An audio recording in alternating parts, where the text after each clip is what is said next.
our next panel of judge. Oh, okay. I Belen Mavoko, Yokoba Fika, Tatan. Logo Somizi Arla Ataguyini.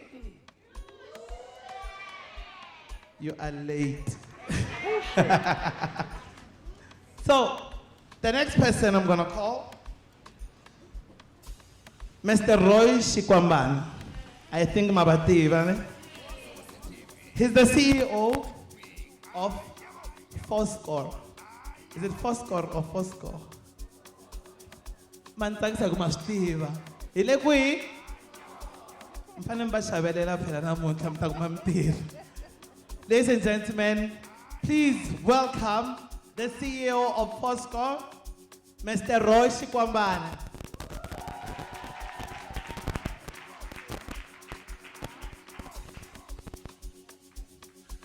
Okay, moving right along. I'm going to call the CEO of Crostelika Mining. This person is the CEO of a mine. Mr. Lazarus Nepembani. Baya amba. Nendi mduro askwibiru. Yeah. So, Mr. Lindayende will explain what's gonna happen. Are you guys ready? Are you guys ready to be inspired? Are you guys ready to be connected? Are you guys ready to be transformed? Ladies and gentlemen, welcome the panel on stage. Thank you so much. Ayekiani. It's great to be here. Thank you so much. Look, I think we're going to try and keep the conversation flowing. We're going to keep the conversation as straightforward as we possibly can.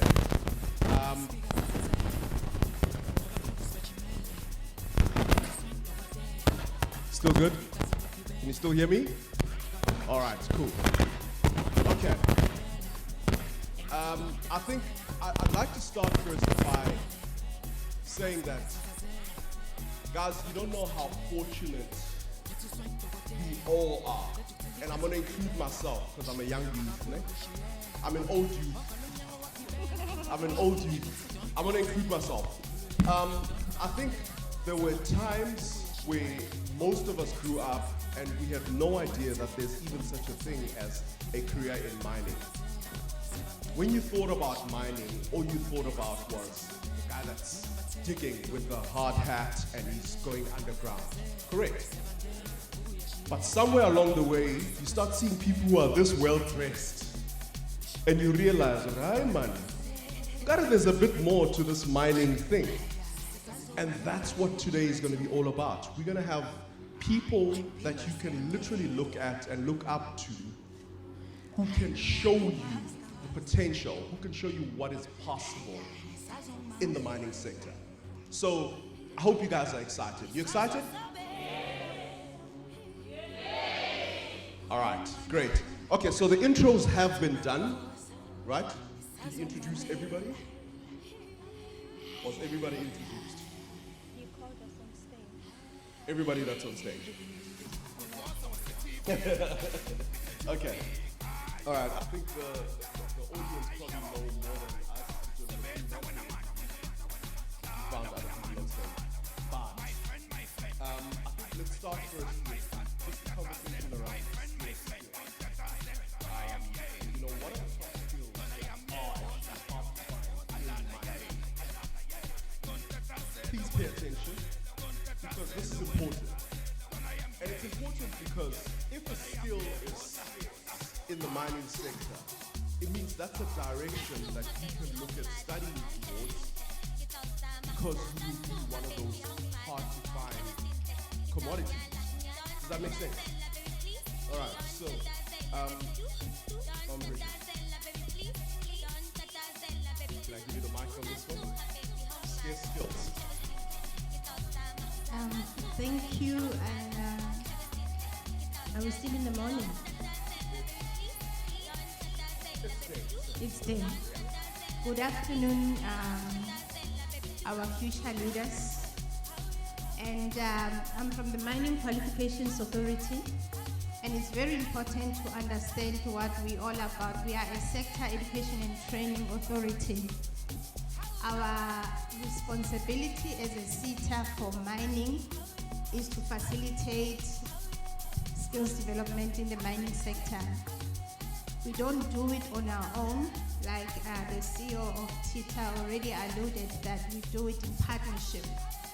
I like the question that was asked, and it's going to be prudent that we customize the scarce skills in Limpopo because we are in Limpopo, and I'm happy we do have on my left, I'm well anchored. My colleague from Bara, and then we also have one as well on my right. I'm going to explain how we come about these scarce skills in the mining sector. One of our responsibilities as the MQA is to conduct research, the research that will inform the skills development initiatives that we fund.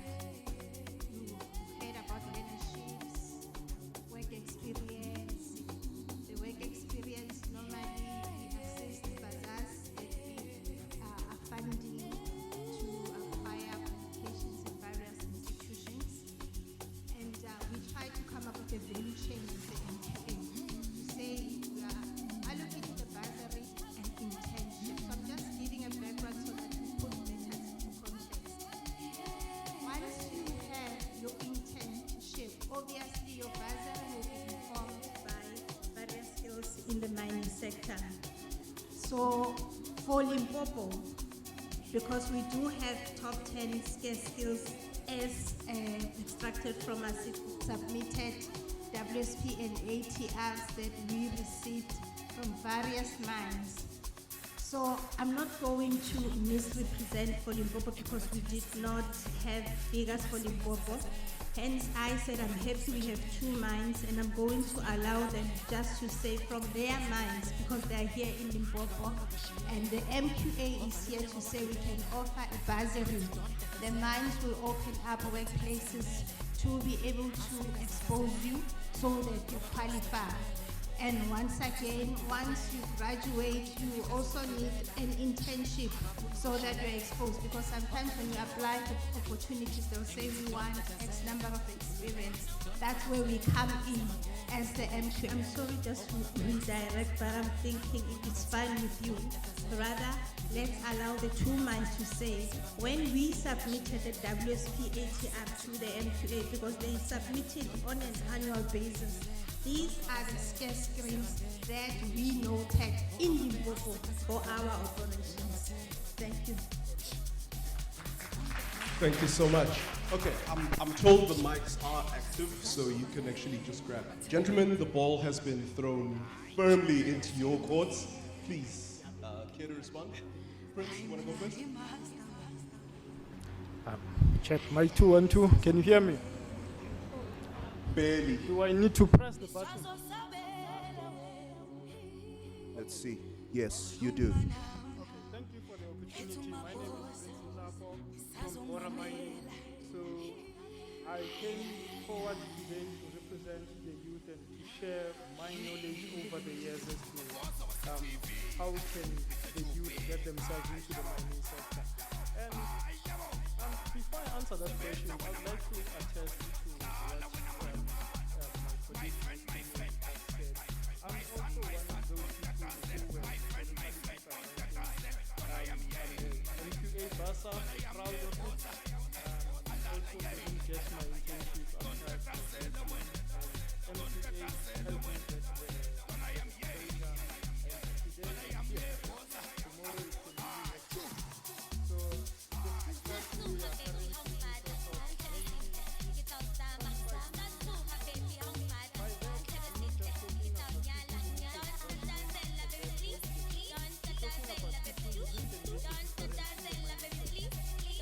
currently mining engineers. Of course, I'm going to talk about mining engineers since that's my field. But there is one skill set that I can tell you about. Operators. we are in sort of skilled operators. I'm talking about the jumbos and your AG cars and the likes of that, the mining machinery. I can tell you that every time we import, we get an expatriate from Australia, they are taking home at least 80,000, of which I believe it's something that you can also be interested in, and you as well can be that skilled operator that we are looking for. So, yeah, I think when it comes to operators, I can just close it there because, yeah, the graduates are there. Thank you.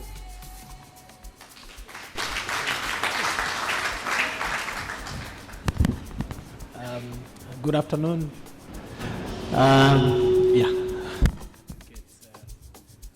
Thank you very much for inviting me for this conference. I'm literally feeling very hot. Get alive.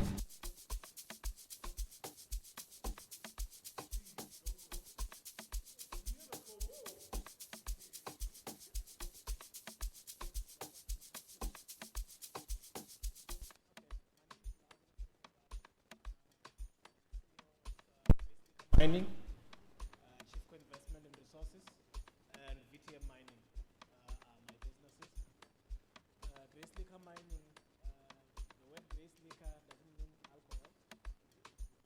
Grace Liquor is a combination of grace and silica, so we mine silica for metallurgical purposes, and we use it for ferrochrome smelting.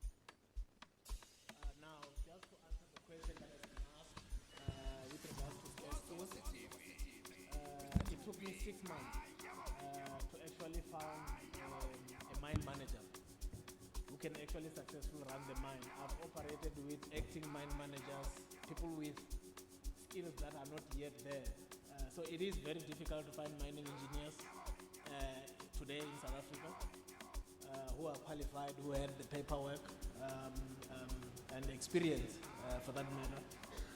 So yes, mine managers, mining engineers are very scarce at the moment, and that was the biggest challenge for me. And to keep them as well, once you hire them, it's also a very big challenge. They control, they manage your team in the mine. They are the CEOs at a mine level. So that is becoming a very big challenge. Geologists, in the other hand, they are readily available today, but to get well-experienced, well-trained geologists as well, it is very difficult. So on our other business, Chief Co-Investment, 3 years back we invested on getting to the investor vendor, where I come from, basically work with the department to give us some of these best students who don't have bursaries, who needs to be exposed in the mining industries. We invested in that, in getting some of those students. We trained them, and then they went and finished their qualifications, and we absorbed them. So that way, we create our own geologists in-house, and that seems to work because then we know that we have empowered them with better skills. But if you go out there and hire geologists, most of the geologists that have 5, some with 10 years experience, they still struggle to grasp the concept because one, the environment that they were exposed in at the time when they were working all these years. So we do have a program in one of our businesses that we focus on some of these skills. Since we've ventured into the mining industry, in terms of the mining itself on the production, we have not really had the chance to develop mine managers or mining engineers. So we still have to post and put advertisement of positions out there. For example, we are setting up a new site next year. I will be needing a new mine manager. I will be needing health and safety managers. There will be new positions all around advertised, and So these are the challenges that I know I have to overcome as a CEO in terms of placement of these critical positions. People who understand what they need to do. So there is definitely scarce skills in the industry. There is other skills such as resource geologists. There aren't many who are qualified, who are PR signed, who can sign off on competent persons reports. So that as well has to be developed. Fortunately, on the chief core side, we do have a very good pool of geologists that we are able to train, and we continue to want to take some of this. We take students who have not learned anything, who are from the university level. It's much better to train and give the proper skills than to get somebody who has been in the industry for 5 years but they don't know much and they think they know everything. So attitude as well matters. Behavior, like what was mentioned about social media and all that stuff, cascade down to the operation level itself. We look at these things, how you communicate with us. I've hired, I'll say in a broad spectrum of people, from white people to Indians. I've got Indian people reporting to me, white people reporting to me in my operations. So I don't only focus on only our own black people. I look at everybody and I know behaviors matter, how people behave, how they look at me and they want to talk to me because I'm black, or I frown upon such things. So your behavior must always be measured. It's not about where he's a vendor person. I can speak to him on a vendor language and we can converse. Yes, I converse with all my employees. I sit down. I become one of them. But I prefer that somebody communicates respectfully and they must actually know what they're talking about when we have discussions in terms of what matters. Every small decisions I'm still operating at what we call small business. So every small decision that I took has got a financial implication. And that finance is not coming from FBI. That finance is coming from my pocket and I need to fund. I need to make sure that end of the month there's money raised to pay salaries. Right now everybody's waiting to receive their salaries. It's month end. That means I need to know where that money comes from. So if people don't take their job seriously, we'll be talking about CCMAs and firing and whatnot. But we prefer that people value opportunities that are given. Yes, we can talk about scarce skills, but there are a lot of people with qualifications that doesn't have the right type of skills that is required by the industry, and the attitude is just bad as well. So we need to work on that. We need to work on ourselves. I prefer to deal with professionals face to face. I'm a geologist by profession. I didn't just become a CEO. I work as a geologist in an exploration environment. I got exposed. I travel abroad. I've done projects all over Africa. I've learned, and then after I've learned, then I can implement. I can sit with engineers. I can talk to them about things that I understand. So you need to be able to learn. You need to be able to read. Don't be allergic to information in the industry that you work on. Read as much as possible. Understand. Converse with people. Learn. If you are a geologist or surveyor, or you are a health and safety manager, you aspire to be whatever position in the mining industry, don't close yourself into that industry. Learn everything, because if you want to start a business, you need to understand the whole value chain of the mining industry. And I think I've said too much.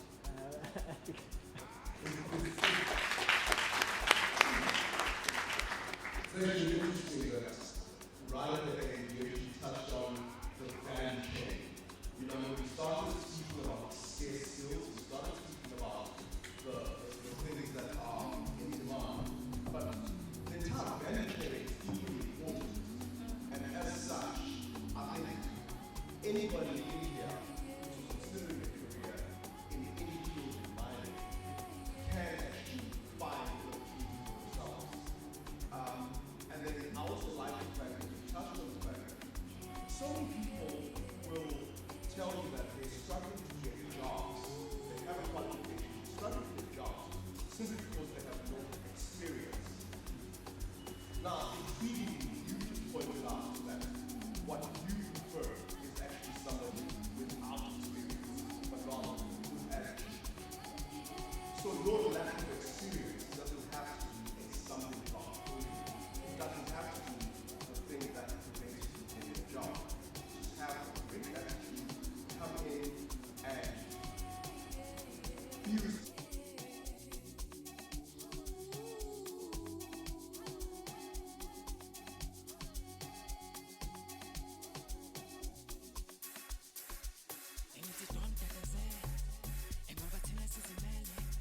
It must be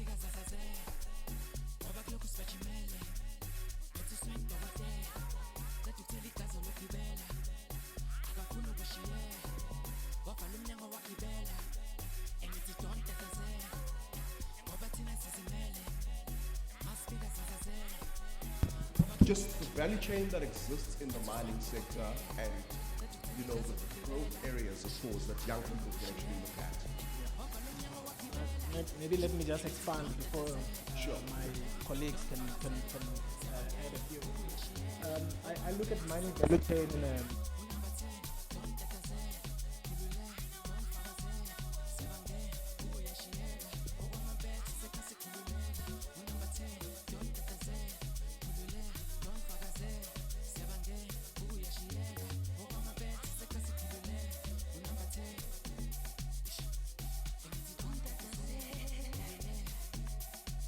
having a mind, operating, delivering value, or delivering product to the market. Now, obviously, Mr. Macha, from small-scale mining, he spent quite a lot of time explaining the application process of the small-scale mining. Now, I will take it from there. Obviously, first and foremost, one has to be interested in the mining business. And one has to appreciate that South Africa, we have got mineral wealth of over 450 billion worth of minerals that have not, actually we have not even done a dent to them. They are there, they are on the ground, and they need to be explored and they need to be mined. So we've got wealth sitting on the ground. Guyana here, for example, there's Guyana Greenstone Bay. Okay, the Guyana Greenstone Bay, when I was at varsity in my first year, I learned about the Guyana Greenstone Bay. In my first year, I knew that there was gold in Guyana. In my first year of varsity. Now I'm mining silica somewhere around Silport, not here in Tango or here in Guyana. But we still know that there is gold in it. So now it requires people to identify themselves that is there a market first and foremost in gold? There's iron ore in Guyana, by the way. Is there a market in iron ore in Guyana? Where is this iron ore and how can I get it? Then you do the application. These are small part of the value chain. They don't even feature on the exploration curve of the value chain. Then once you've done that identification, who do you approach to actually give you that information? This is where now you will have the Council of Geoscience having some sort of information on the mapping that was done previously, collation of that information, development of that project.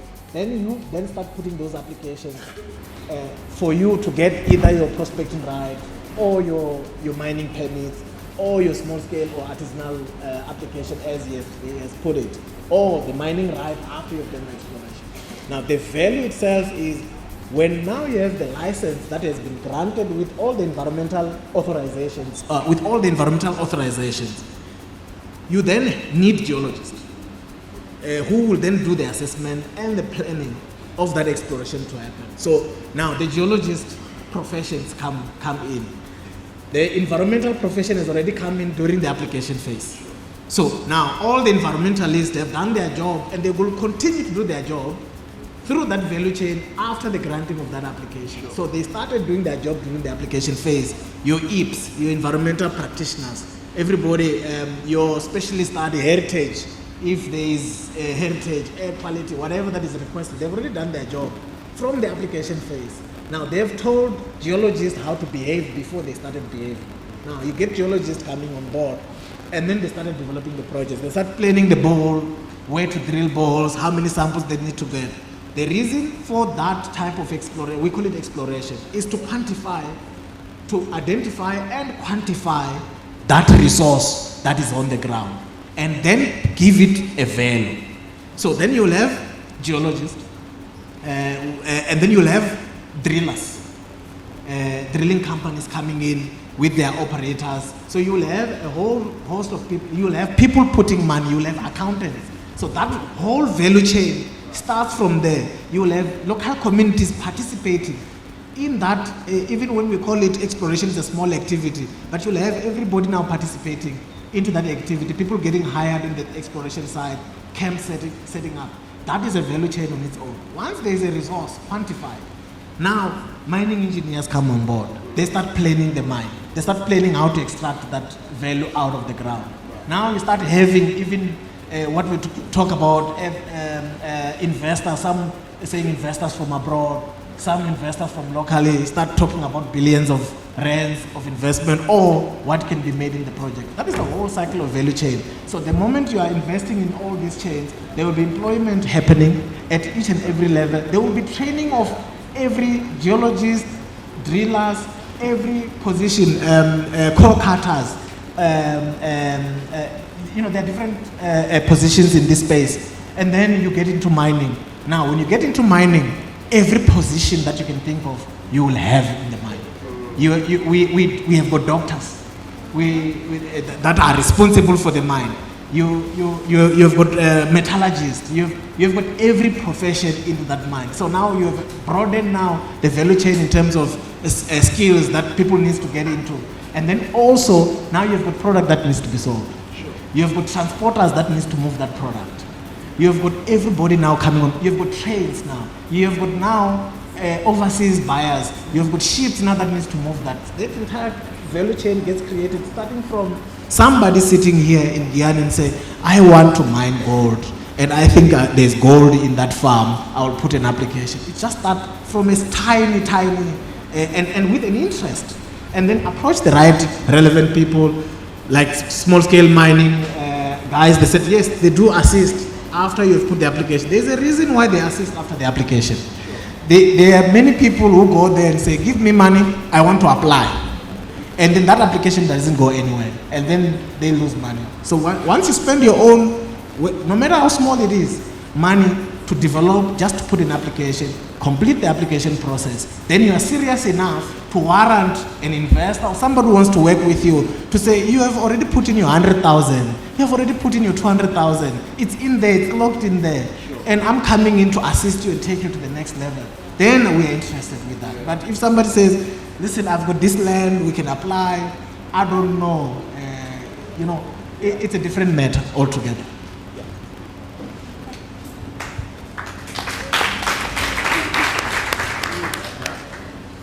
To add on what my colleagues has just explained, he gave an overview of the value chain. Sure.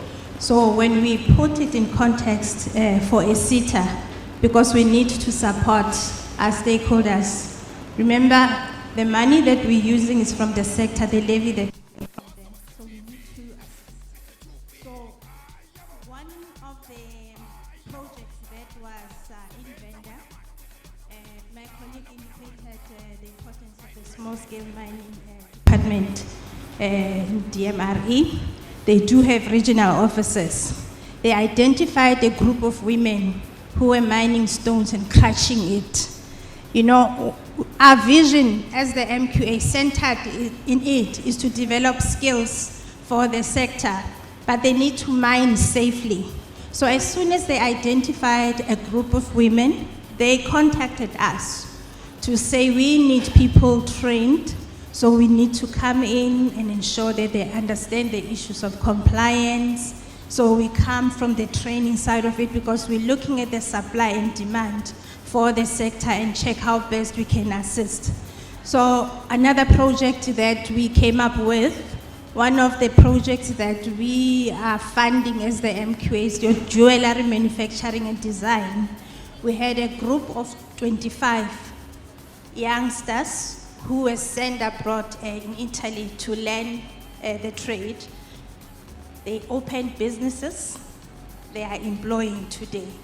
So it's very important that we study and analyze the needs and we respond accordingly. So from the side of a SETA, we respond and ensure that we make provision for the demand and supply side. Thanks. Okay, thank you. From the mining engineer side, I like to point out that those who understand economics know that there's primary activities, secondary activities, and tertiary activities. And Prince, primary activities, hold it a bit closer to the primary activities consist of agriculture, mining, fishing, you can name them, which is why I believe we were the first to kickstart the event because we are part of the primary activities. So to explain that value chain, we start with exploration drilling. Once the mineral resources have been proven and declared, then you can move on to the mining phase. Like my colleague was explaining there, that now that you have investors, you can now begin your mining process. The mining engineers, once they get that raw mineral out of the ground, we hand it over to mineral processing. That's where the metallurgists are coming in, the chemical engineers. And then after mineral processing, then it's transportation to the market. And then from the market, and then it goes to the tertiary sector. That's how you end up having cars and your iPhones and your earrings.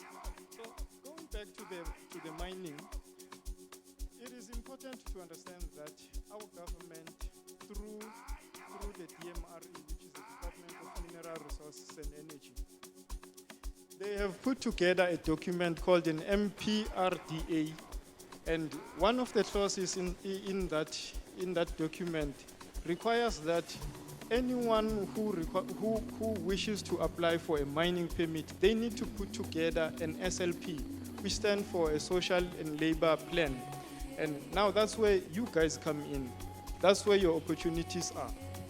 So in that SLP, the mining right holder needs to put together a plan, to draft a plan that details how they are going to implement the human resources development plan. Also, they need to draft an employment equity plan, which will give advantage to the historically disadvantaged, which is all of you guys here today. And then the other point on that is a local community development, of which I think that speaks to you directly. Now, there tends to be a problem when it comes to local community. They are under-skilled, which is why when we want to implement projects, we end up outsourcing from outside, and then there will be controversies like we're getting people from outside and they came here to take your jobs. But I'm not trying to be controversial with you, but I just want to point out that let us drop the mindset of feeling entitled. We need to go out and work. We need to go out and work and grab those opportunities. So to wrap it up, the social labor plan is there, is put together in place. Each and every mine right now, they have it. And you can request the details of that plan. I don't know what is it that you are specializing in, but on their plan, they have stated how they are going to be assisting the local communities and everyone who is interested in the mining sector. It is your responsibility to go and look for that document, read it, and then spot your own opportunity and just grab it. Thank you. Maybe just to wrap it up, it's indicated that we respond to what's needed out there. Based on the SLP matters, as the MQA, we saw that there are a lot of community protests in the mining communities because there is this narrative that the mines are employing outside the province. Yes, it's because there are no skills.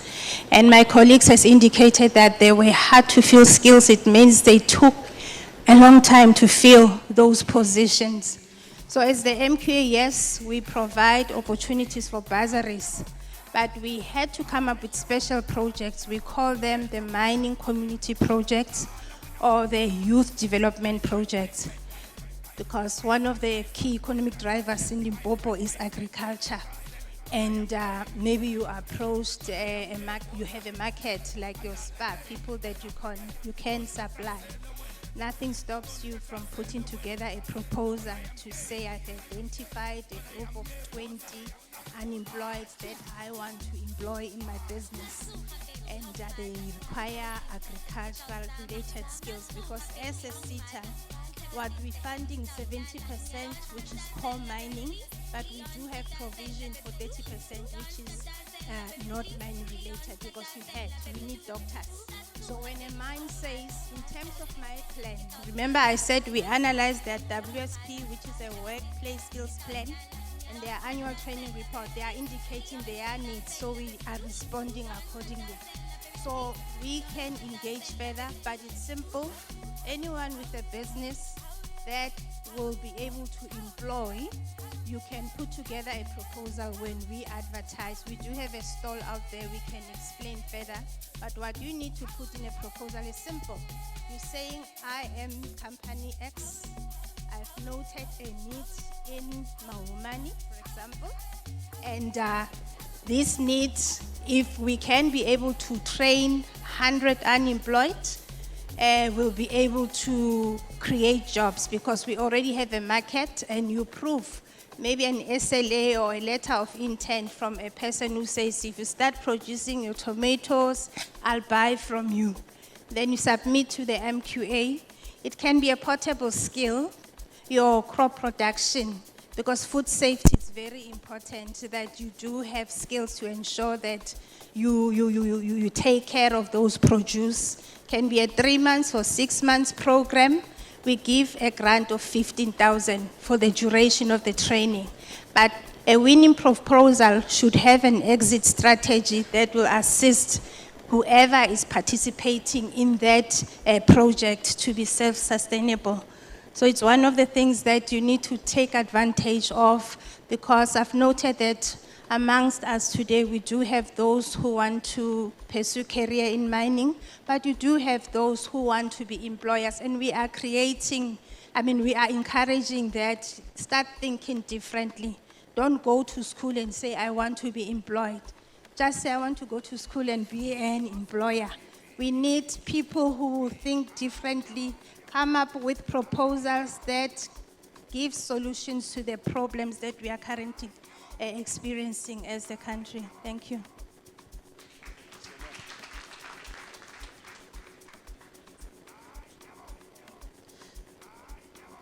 I'll try and be short this time around.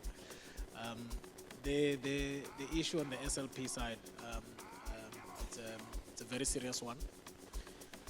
I've had many engagement in terms of this. Obviously, on the mining permit level, you don't need to have an SLP, but you do need to have some sort of community project in mind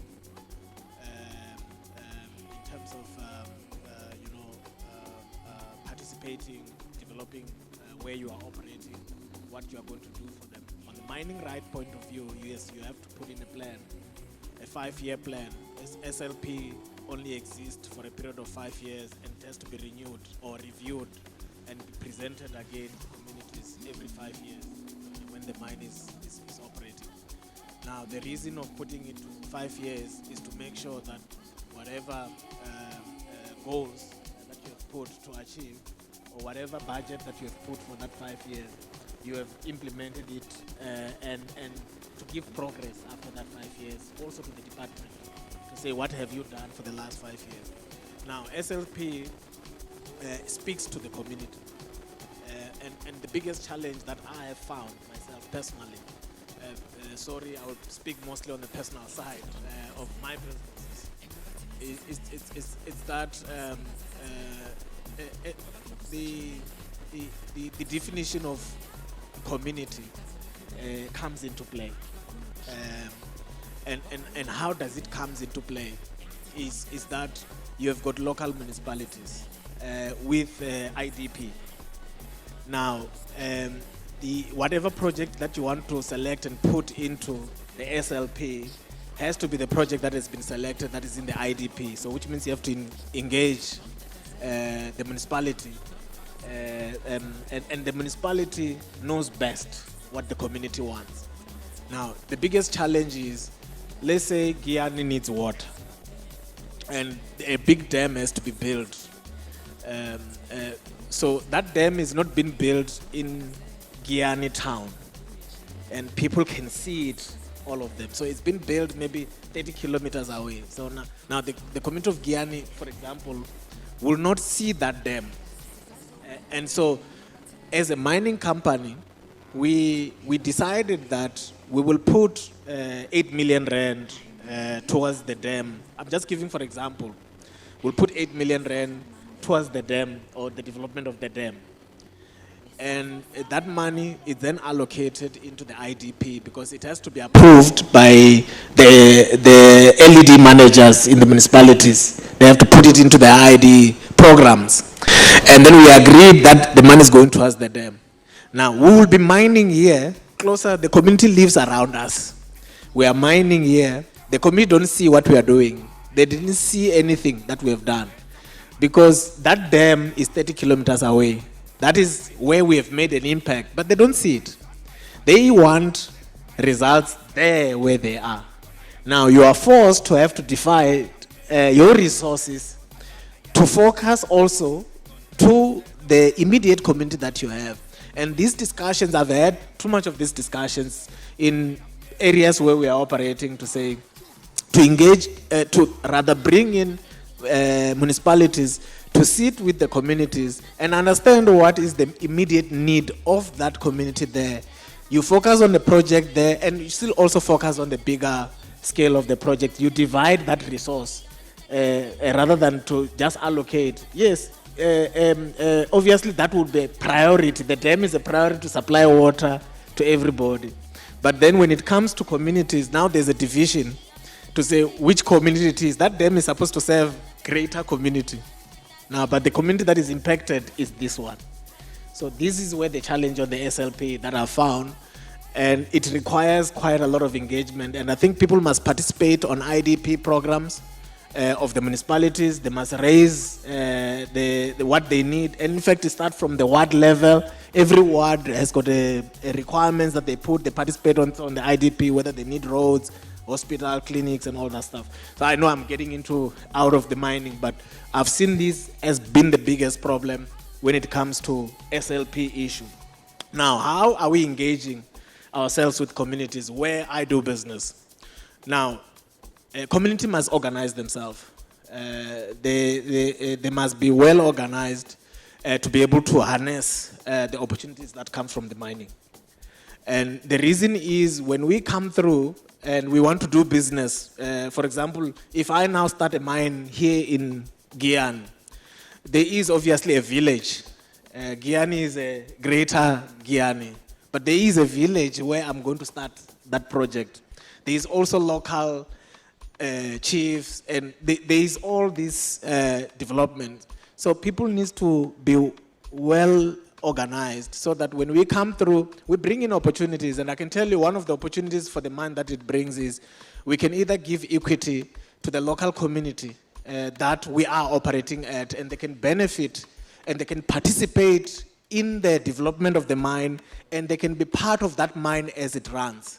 And they can have input in terms of immediate local community they need, in terms of bursaries, in terms of placement, in terms of what number they need from their own communities into the mine. That combination in communication and relationship with the mining company is very important. It removes the issue where community will then start complaining to say this mine only brings people from outside. But if there's a good relationship with the mine, and we've got what we call community liaison persons that works in the mine, that represent the interest of the community. They sit in these meetings, they understand the gap, they understand what skills. So you will agree on what skills can be filled up from the local level and what skills the mine can then go outside. But firstly, who has the first right of refusal? That is the issue. Sorry to take long, even when I said I won't take long. No complaints at all. You know, I love the fact that you keep apologizing for it, but I think it's actually great that you are speaking from a personal perspective. This is not theory. These are learned and lived experiences that you are hearing. And I think for me, I don't know about the rest of you, but how often do you get an opportunity to have a sit down with the CEO of a mine so you can understand more about the inner workings of what happens in that mine? I know personally, I very rarely get an opportunity to sit down with a mine CEO. So I'm feeling big right now. I'm feeling important. But you know, the point is, I love the fact that there's been some talk, and I think the figure you mentioned, Bridget, was 70-30 70% of the careers in the mining industry are mining related, while 30% are not necessarily. So these are people who do work with a mine rather than in mining. That's something to always keep in mind, that whether you planning to go into trucking, whether you're planning to go into waste refusal, whether you're planning to go into recycling, whatever the case might be, there's still opportunities in the mining sector for you. And I think that's something that I'm hoping will be a great take home for, the young people here. What has the impact of technology been in the mining sector? I think that's something the young people, everybody's wanting to go more into technology. They're wanting to go into 4IR. Is there a connection? Is there a link there for them? You want to go first? To them first, because I tend to take long.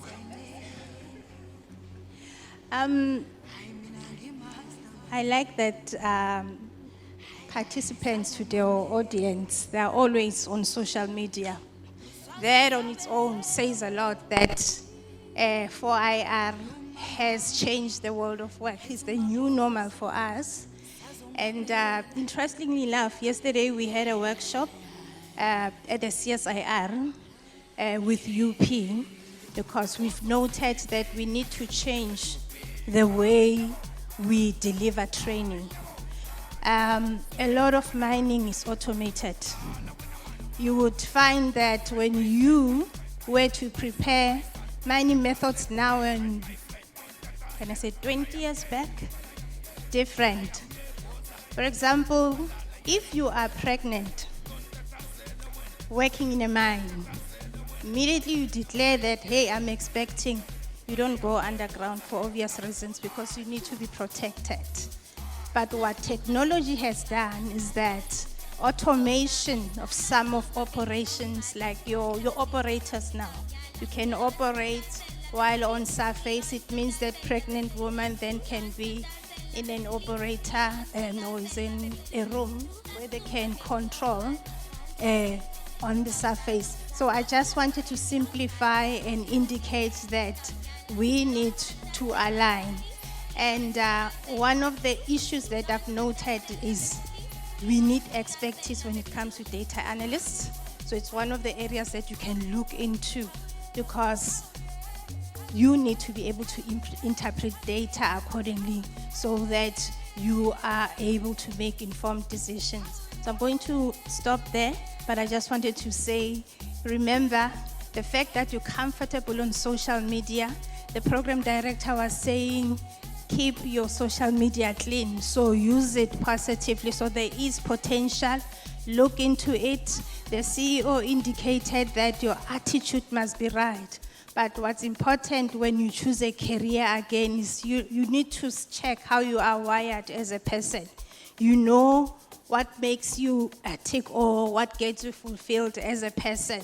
But if you are a person that likes fault finding or problem solving or analytical person, look into the issue of the data analyst career related projects or subjects, because it's a need currently. The operation of drones, it's one area that we're seeing growing in the mining sector.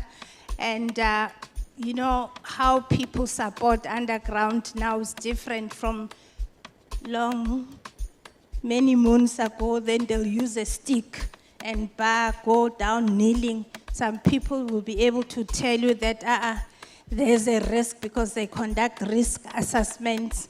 When we train our learners now, there's visual reality where you are able to take your learners in a workshop, and I take you through theory, but also I take you through a virtual training where you would feel as if you are underground. Then you'll be able to assess the risks before you actually go underground. So 4IR is definitely having an impact in the sector. Thank you.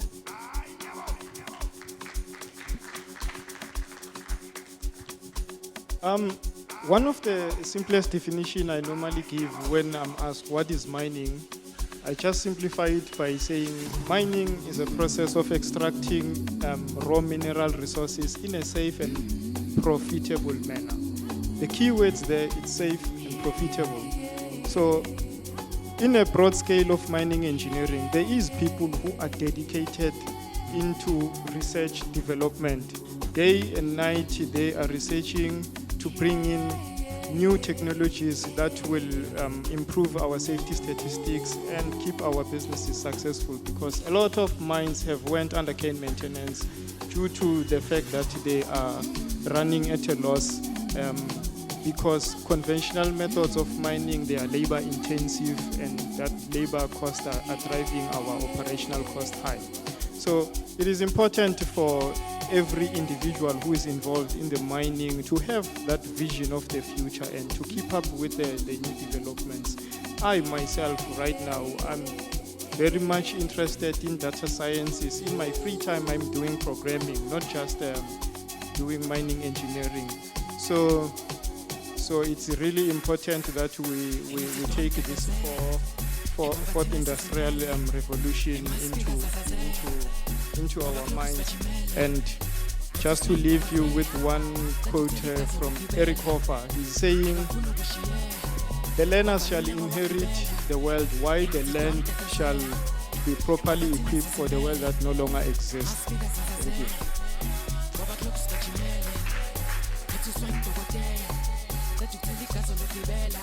Yeah, thank you. Thank you. For IR.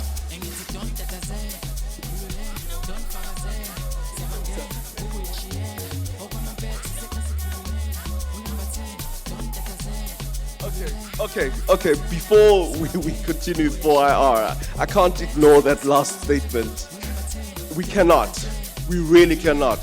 And I think it brings up something that I would have hoped to talk about, but I don't think we will have enough time. And that's the issue of sustainability and the issue of environmental impact. Because you're kind of touching on that right now when you speak about, preparing for a world that doesn't exist. You want to expand on that just a little bit? Have you got a minute?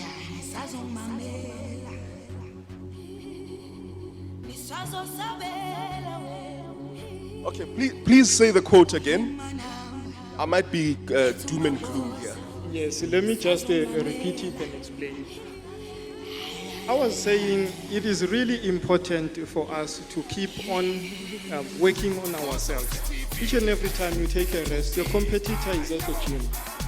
All I was saying with that is that, let me reiterate the quote. Eric Hoffer says, "The learners shall inherit the earth," meaning that people who are always on the continuous development curve, they will inherit the earth. But those who think they have learned everything, they will be properly equipped for the world that no longer exists, because time keeps moving forward.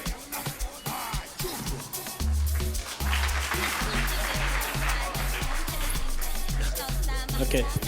Yeah. I won't take long. Okay. You would have noticed that we have got drones flying around. That is part of the 4IR, and I'll give you an example in the mine. As CEOs, we sit in the office, we get drones flight in the mines, and we get to see how the operation is running sitting in the office. They run at particular time, and you get the information feed in. Whatever tank that moves, you get all the information. So there is a lot of computerization and live information happening. So one don't need to be at a certain place to get an information. I don't need to sit in the mine to actually make sure that the mine runs. I actually get more information sitting in my desk in Johannesburg than actually sitting in the mine in Limpopo. So there is a lot of, there's biometrics, we are using machine in open cast mining in underground, and the people who are operating those machines have to be very conversant and trained to operate highly sophisticated machines that are highly computerized as well. So which means we are moving into a much digital and space where your laptops, your phones that you operate on a daily basis, it's exactly the same thing that we are doing at work. There is no more you sitting in a desktop that is not connected. You could actually get information from where you are. So the world has changed, and also the industry.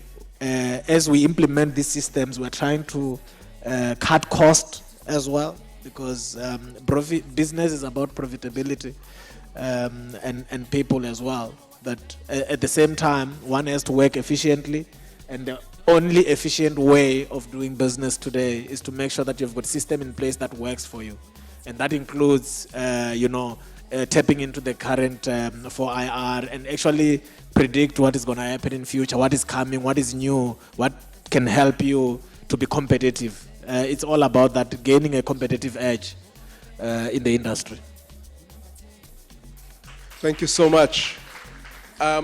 We are being thrown out of stage. We literally are. We've been going on. We've taken all our time, but it's been such an amazing conversation, and I actually do wish we could go on. By way of closing, very, very quickly, can I ask you to please just very, very briefly, what is it that you'd probably consider the highlight of your mining career that young people can look forward to? Even at this stage, they should sit there and say, you know what, I can't wait to get to that point where I experience this. Lazarus, I'm going to start with you. Okay, so the question was, understandable. By way of closing, just a very quick highlight of your career in mining, which would be something that the young people can look forward to should they pursue a career in the mining sector. What would be that one big moment? And it doesn't have to be a big moment. It could just be an aha moment. It could be a whatever. It's a very difficult question to answer. It sounds very easy. For me, obviously, when I chose to do geology, I chose the path into the mining. So that was the first choice made from the high school side, to say I want to do geology. Actually, my first preference was to be a mining engineer. And I find myself had to do geology. And the reason why I had to do geology was I couldn't afford to be sent to Johannesburg to Wits or to one of the biggest institutions like University of Pretoria to do the mining engineering courses. And so I was raised by my uncle and aunt. So they said, listen, we can only afford to send you just across at the University of Venda. So select something that is closer to what you wanted to do. So that is what happened to me, and that's the reality of things. So I'm saying this to you so that don't look at your situation and think that, no, it's a limiting factor. Now, I'll continue with that. So I went and do mining and environmental geology, and I loved it because then it incorporates both the geology and the mining together. I went into the industry. I was very vocal. I was very vocal, not in a sense of social media, but I love geology. I will attend conferences of geology. I would be the first person in class to talk about where the deposits are, and I'll raise my hand. So I love geology. So there is this thing, love. So you need to love your career. You need to appreciate it.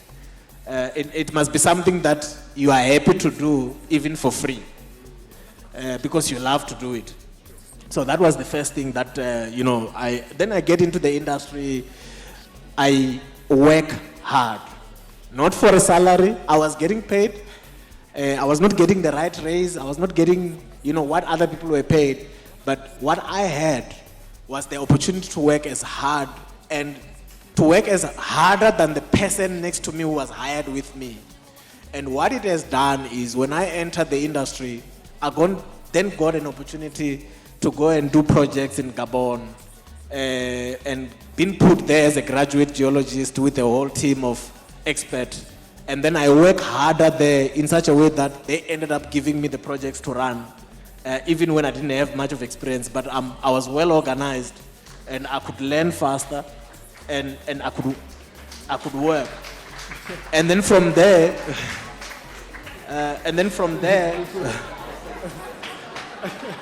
No, to his ones.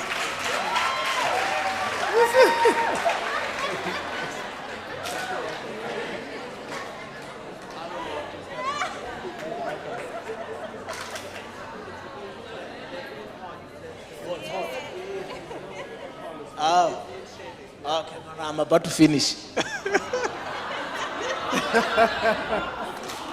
Okay, no, I'll conclude. Okay, okay, just to conclude. Obviously, I'll leave my story there. It was meant to show you that through hard work and dedication, you can grow, and you can learn as much as possible.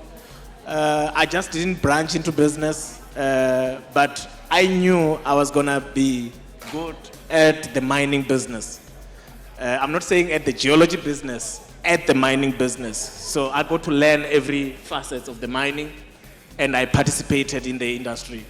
And today, I know everything that I have to know in the mining industry, and I'm still learning. I learn every day. Thank you very much.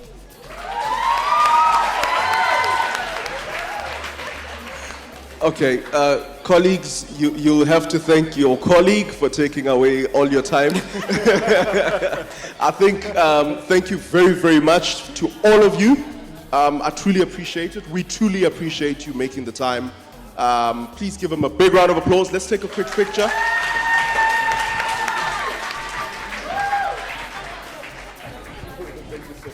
Thank you guys so much.